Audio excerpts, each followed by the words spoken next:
इस समय हम लखनऊ की विधानसभा के बाहर खड़े हैं और यहाँ माहौल देख सकते हैं कि विधायकों का आने जाने का सिलसिला जो है वो लगातार जारी है। और ऐसे में देखिए कुछ अंदरूनी बातें जो होती हैं वो सामने आ रही हैं और बताया जा रहा है कि समाजवादी पार्टी के 8 विधायक बागी निकल गए। आपको बता दें कि जिनमें से सपा विधायकों का नाम है राकेश प्रताप सिंह, राकेश पांडे, अभय सिंह, मनोज पांडे, पूजा पाल, विनोद चतुर्वेदी, महाराज जी प्रजापति और आशुतोष मौर्य ने बीजेपी के पक्ष में वोट किया है। और ऐसी उम्मीद व्यक्त की जा रही है कि बीजेपी के 8वें कैंडिडेट संजय सेठ को जो है वो प्रथम वरीयता के साथ जो है वो 27-28 मत मिल सकते हैं, जबकि समाजवादी पार्टी के प्रत्याशी को राजभर की पार्टी से 2 वोट मिले। यानी राजभर, ओम प्रकाश राजभर जो कह रहे थे अब तक कि समाजवादी पार्टी के साथ खेला हो जाएगा, तो असल में समाजवादी पार्टी को जो ओम प्रकाश राजभर के 2 विधायक थे उन्होंने क्रॉस वोटिंग की और समाजवादी पार्टी को वोट दिया।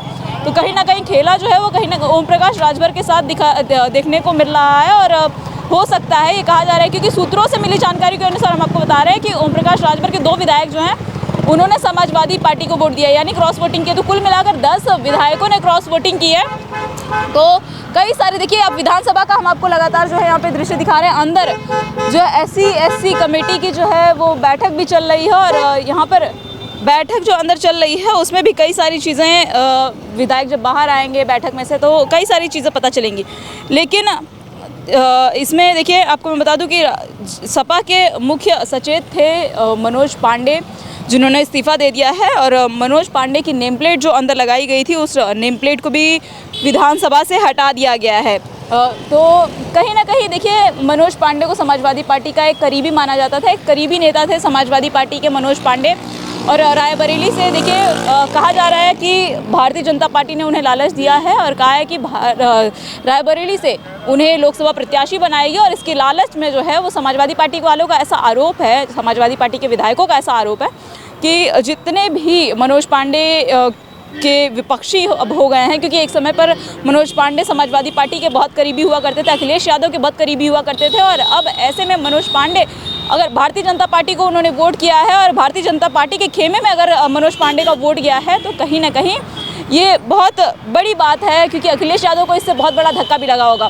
तो तमाम चीज़ें देखने वाली हैं। इसको लेकर के हम कई विधायकों से बात करेंगे और जानने की कोशिश करेंगे। तो हमारे साथ समाजवादी पार्टी के विधायक रविदास मल्होत्रा हैं, इनसे बात करेंगे और इनसे जानेंगे कि क्या कुछ अंदर हुआ और राज्यसभा का चुनाव जिस तरीके से हुआ, तो अब आने वाले लोकसभा चुनाव को लेकर के किस तरीके से तैयारियां करेंगे। वही हमारे साथ भारतीय जनता पार्टी के विधायक खलीलाबाद धनकटा से हैं गणेश चौहान, इनसे भी बात करेंगे, इनसे भी जानने की कोशिश करेंगे कि आखिर किस तरीके से अंदर ये जो तोड़फोड़ की गई, तोड़फोड़ का सिलसिला किया गया। विपक्षी समाजवादी पार्टी जो आरोप लगा रही है भारतीय जनता पार्टी के ऊपर कि इन्होंने एक लोभ लालच दे करके समाजवादी पार्टी के विधायकों को अपनी तरफ आकर्षित कर लिया, इसमें क्या कुछ सच्चाई। और वहीं आरएलडी प्रवक्ता अनिल दुबे जी भी हमारे साथ हैं, इनसे भी बात करेंगे और इनसे भी बात करके जानने की कोशिश करेंगे कि आखिर किस तरीके से आरएलडी के 9 विधायक जो आए हुए थे और उन्होंने भारतीय जनता पार्टी के खेमे में वोट किया या किसी अन्य पार्टी के खेमे में वोट किया, ये भी इनसे जानने की कोशिश करेंगे। और 24 की तैयारी, क्योंकि जयंत चौधरी अब आरएलडी के जो अध्यक्ष हैं जयंत चौधरी, वो कहीं ना कहीं अब समाजवादी पार्टी यानी इंडिया अलायंस के साथ अपना साथ छोड़ करके और एनडीए गठबंधन में शामिल हो चुके हैं। तो कई सारी चीज़ें, कई सारे सवाल है, बात करेंगे और जानेंगे। हम लोगों ने समाजवादी पार्टी के प्रत्याशी के पक्ष में खुला मतदान करने का काम किया है, लेकिन भारतीय जनता पार्टी की सरकार ने सरकार का, प्रशासन का, धन बल का खुला दुरुपयोग करके ईडी, सीबीआई और इनकम टैक्स का डर दिखा करके समाजवादी पार्टी के कुछ विधायकों को तोड़ने का काम किया है। जिस तरीके से भारतीय जनता पार्टी ने सरकार का दुरुपयोग किया है वो लोकतंत्र के लिए बहुत खतरे की बात है। हम लोग लोकतंत्र सेनानी हैं। भारतीय जनता पार्टी ने आज लोकतंत्र की हत्या करने का काम किया है। कुछ विधायक जो है टूट सकते हैं, एक सीट जीतने के लिए भाजपा जो है वो कुछ भी कर सकती है, लेकिन जनता को मालूम हो गया कि भारतीय जनता पार्टी का लोकतंत्र में कोई विश्वास नहीं है और वो विपक्ष को ख़त्म करने का प्रयास कर रही है। लेकिन जनता 2024 के लोकसभा चुनाव में इसका करारा जवाब देगी। 2024 में केंद्र में इंडिया की सरकार बनेगी और भारतीय जनता पार्टी को जनता सत्ता से बाहर करने का काम करेगी। सर, कहाँ कमी रह जा रही है समाजवादी पार्टी के अंदर कि मनोज पांडे जो अखिलेश यादव के कभी बहुत करीबी हुआ करते थे वो पलट गए, अभय सिंह पलट गए, राकेश सिंह, 5-6 विधायक हैं जो क्रॉस वोटिंग, आखिर कहाँ ये समाजवादी पार्टी के अंदर कमी रह जा रही है कि इस तरीके से विधायक जो है वो छोड़ते जा रहे हैं? और समाजवादी पार्टी में कहीं कोई कमी नहीं है। समाजवादी पार्टी के राष्ट्रीय अध्यक्ष नेता प्रतिपक्ष माननीय अखिलेश यादव जी सभी विधायकों का सम्मान करते हैं, उनसे मिलते हैं, उनकी बात सुनते हैं, कहीं कोई कमी नहीं है। लेकिन भारतीय जनता पार्टी की सरकार सरकारी तंत्र का दुरुपयोग करके, उसके पास बहुत पैसा है, उस पैसे का इस्तेमाल करके कुछ पूंजीपतियों को चुनाव में खड़ा करके चुनाव में जीतने का प्रयास कर रही है। इससे ये लोकतंत्र को बहुत खतरा है और आज भारतीय जनता पार्टी ने सभी लोकतांत्रिक मर्यादाओं का हनन करके चुनाव जीतने का प्रयास किया है। अभी चुनाव पूरा हो रहा है, वोटिंग हो रही है, काउंटिंग होगी, परिणाम आएंगे, कोई एक सीट भाजपा जीत सकती है। क्या कुछ उम्मीदें हैं समाजवादी? देखिए, 7 सीटें भाजपा की तय हैं, 2 सीटें सपा की तय हैं। 10वीं सीट पर सपा और भाजपा के बीच में लड़ाई हो रही है और जीत हार महत्वपूर्ण बात नहीं है। महत्वपूर्ण बात यह है कि जीतने के लिए किस तरीके की चीज़ों का इस्तेमाल किया गया है।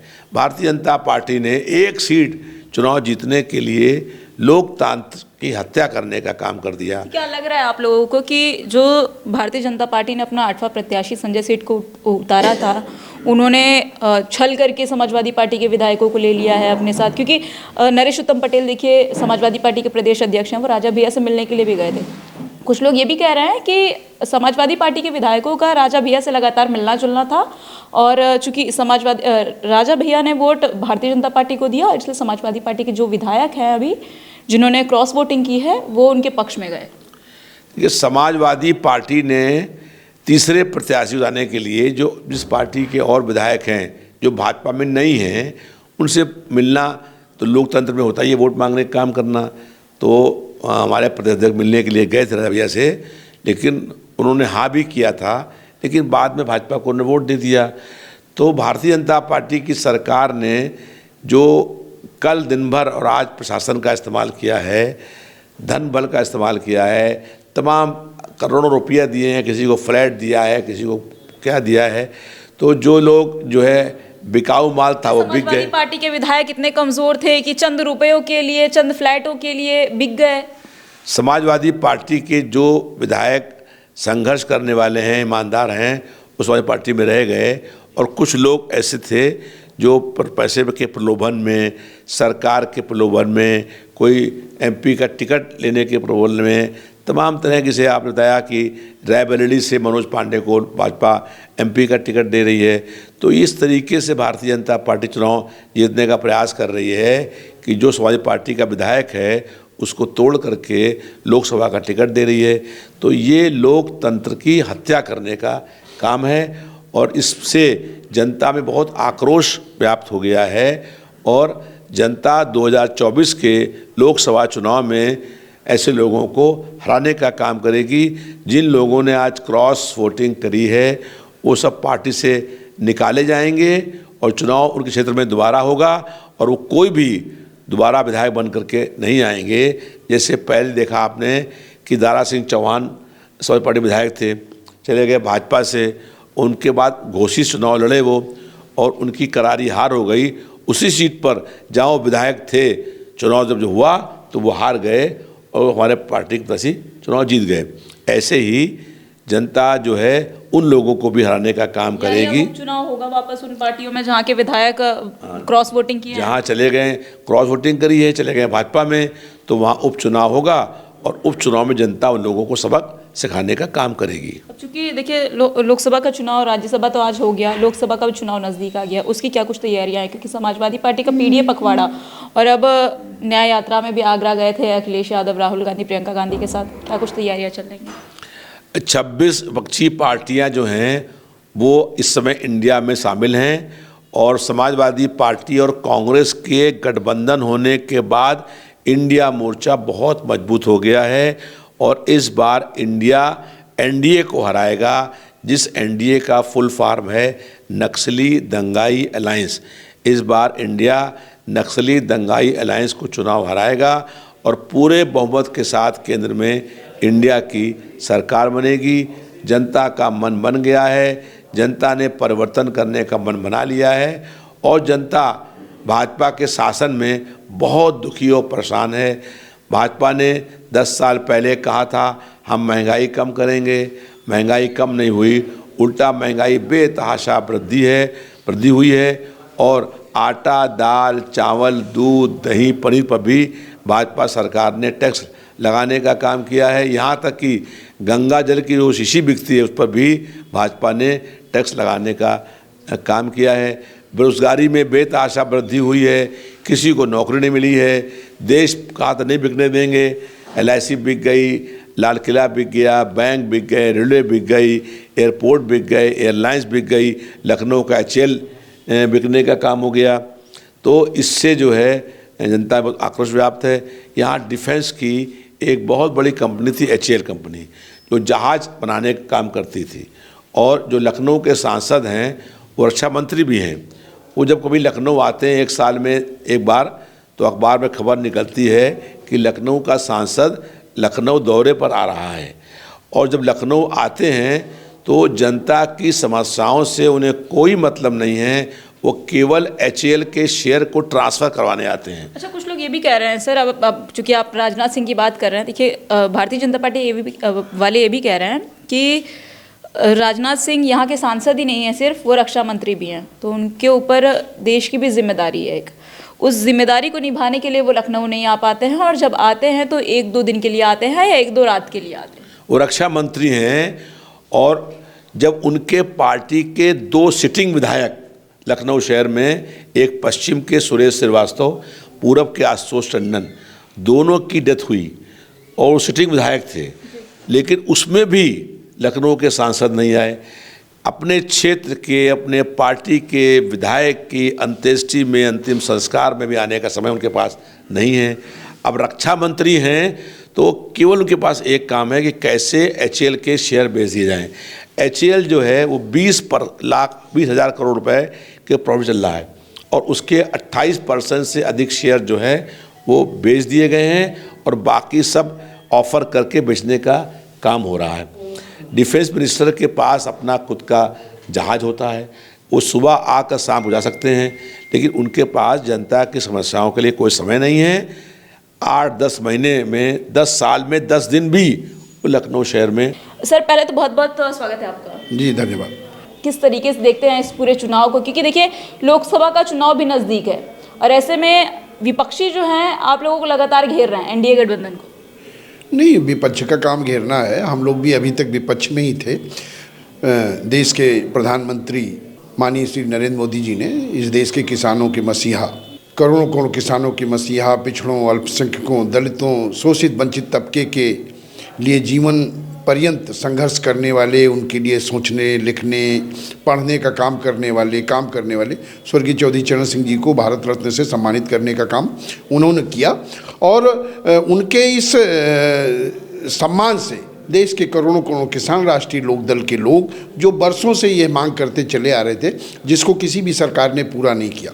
हमारे स्वर्गीय नेता चौधरी अजीत सिंह जी लगातार इस बात का प्रयास करते रहे कि चौधरी चरण सिंह जी को भारत रत्न दिया जाए, लेकिन किसी भी सरकार ने ये सम्मान देने का काम नहीं किया।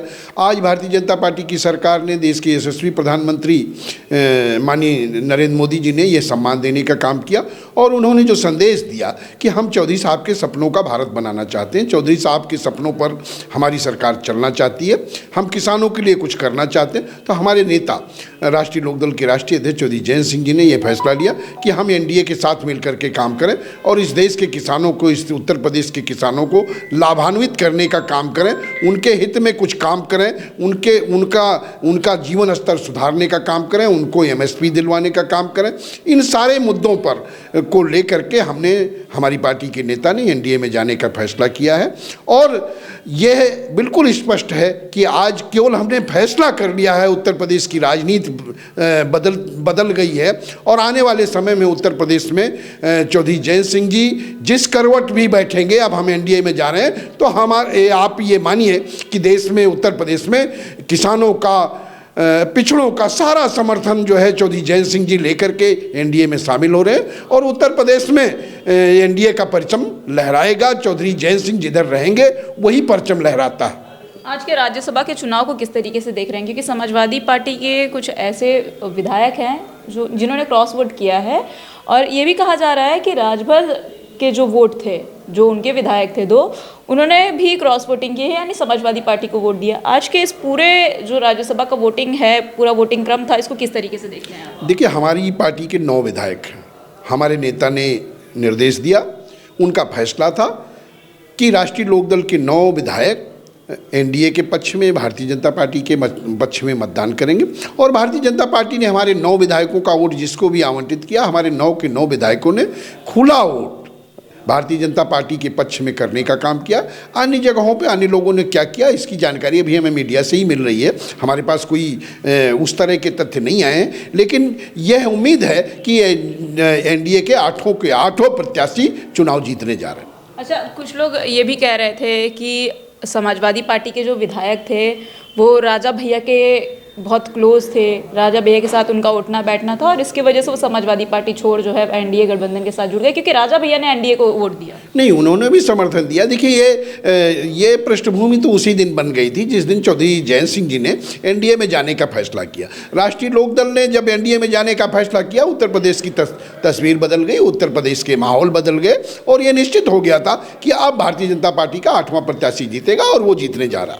अच्छा, आप चूंकि जयंत चौधरी जी की बात कर रहे हैं, देखिए अखिलेश यादव लगातार जो है जयंत चौधरी पर एक सीटों को लेकर जो है लगातार बयानबाजी करते हैं। वो कहते हैं कि हम 7 सीटें आरएलडी को देने के लिए तैयार थे, आरएलडी उतने में खुश नहीं थी, लेकिन बीजेपी जो है वो उन्हें 2 ही सीट दे रही है, उससे वो संतुष्ट हो गए। नहीं, हमें कितनी सीटें दे रही हैं ये तो जब हमारी औपचारिक घोषणा होगी तो पता चलेगा, और वो हमें क्या दे रहे थे वो हम जब कभी चुनाव आएगा, अभी उसका वक्त नहीं है तो हम उसका भी खुलासा करेंगे कि लेकिन आज वो समय नहीं है। हमने उनके साथ 2019 में, 2022 में चुनाव लड़ा।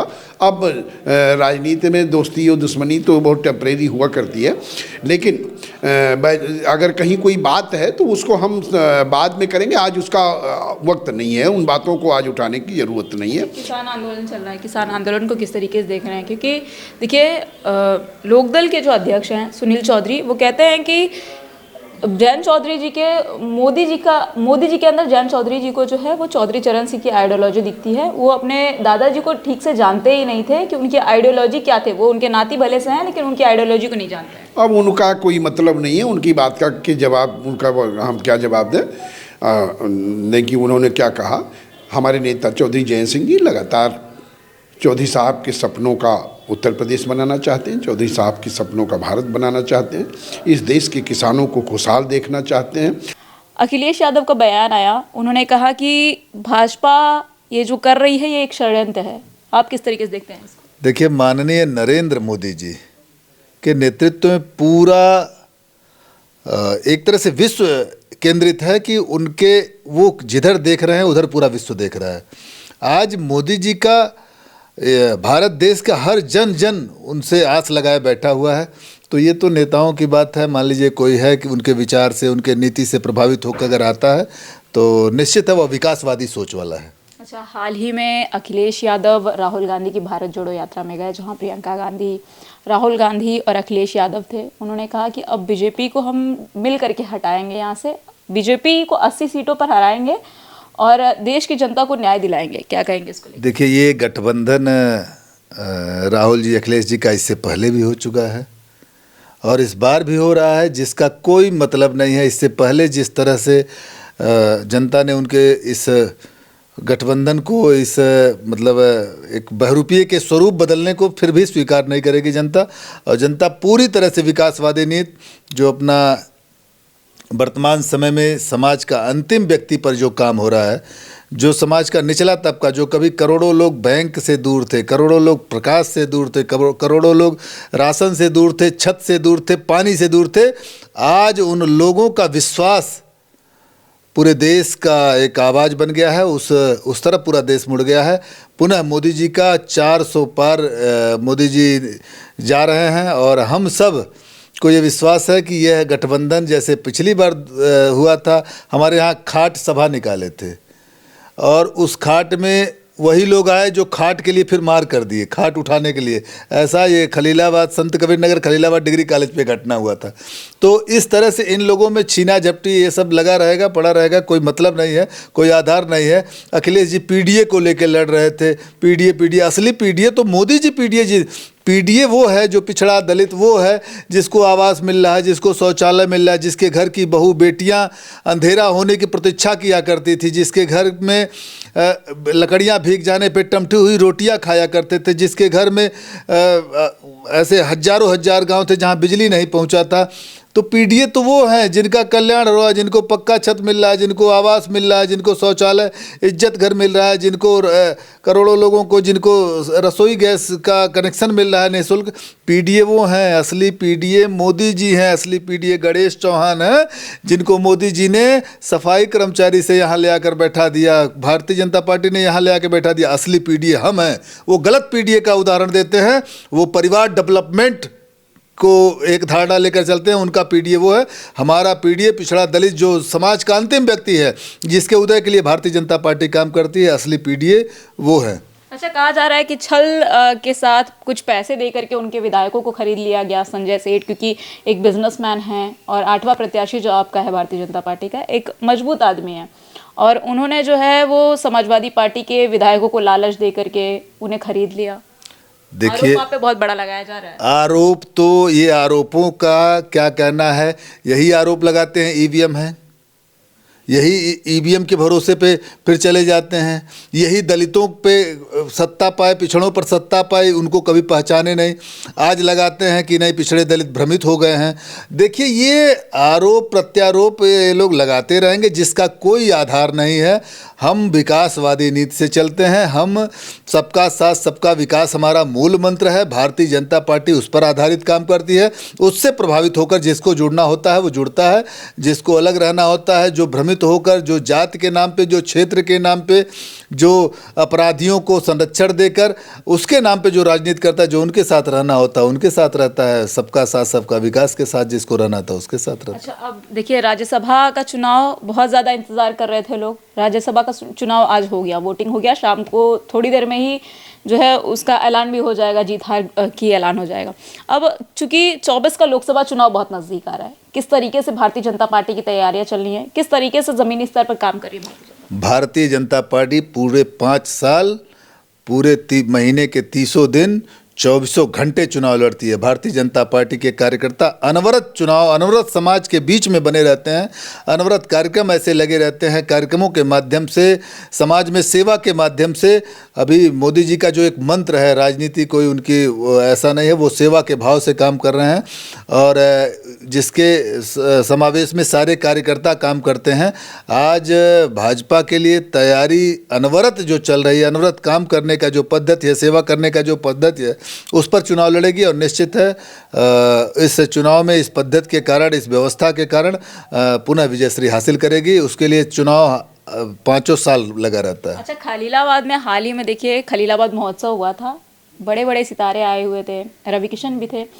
क्या कुछ एक्सपीरियंस रहा आपका, क्योंकि आपके द्वारा, आपकी पार्टी के द्वारा वो आयोजित किया गया था खलीलाबाद महोत्सव? कितना एक्सपीरियंस, मतलब जनता किस तरीके से एक्टिव दिखाई पड़ी, कितनी जागरूक हुई उस महोत्सव के हिसाब?